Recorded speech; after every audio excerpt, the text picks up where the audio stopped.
2023 সালের জুলাইয়ে ইন্টার মায়ামিতে যোগ দেন ফুটবল দুনিয়ার অন্যতম বড় নাম লিওনেল মেসি। সেই মুহূর্ত থেকেই তাকে চোখের আড়াল হতে দেন না একজন মানুষ, তার ব্যক্তিগত দেহরক্ষী ইয়াসিন চুকো। মেসির নিরাপত্তার জন্য সর্বদা তৎপর এই দেহরক্ষী এবার নিজেই পড়েছেন বিতর্কের মুখে। এর আগেই আমেরিকান মেজর লিগ সকার এবং কনকাকাফ চ্যাম্পিয়ন কাপ কর্তৃপক্ষ তাকে নিষেধাজ্ঞা দিয়েছিল। এবার সেই তালিকায় যুক্ত হলো লিগস কাপও। বুধবার ফোর্ট লডারডেলের চেস স্টেডিয়ামে ইন্টার মায়ামির মুখোমুখি হয়েছিল ক্লাব অ্যাটলাস। ম্যাচ শেষে দুই দলের খেলোয়াড়দের মাঝে কথোপকথনের সময় হঠাৎই উপস্থিত হন ইয়াসিন। এই ঘটনায় ক্ষুব্ধ হন অ্যাটলাসের এক খেলোয়াড়, যা পরবর্তীতে উঠে আসে সংবাদ সম্মেলনেও।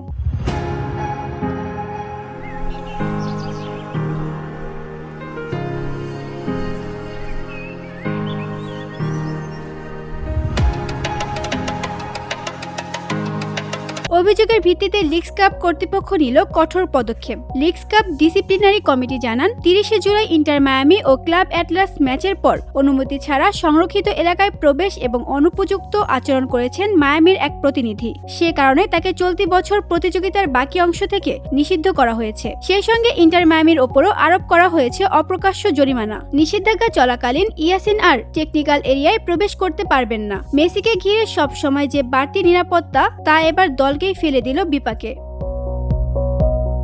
VOD Bangla news desk.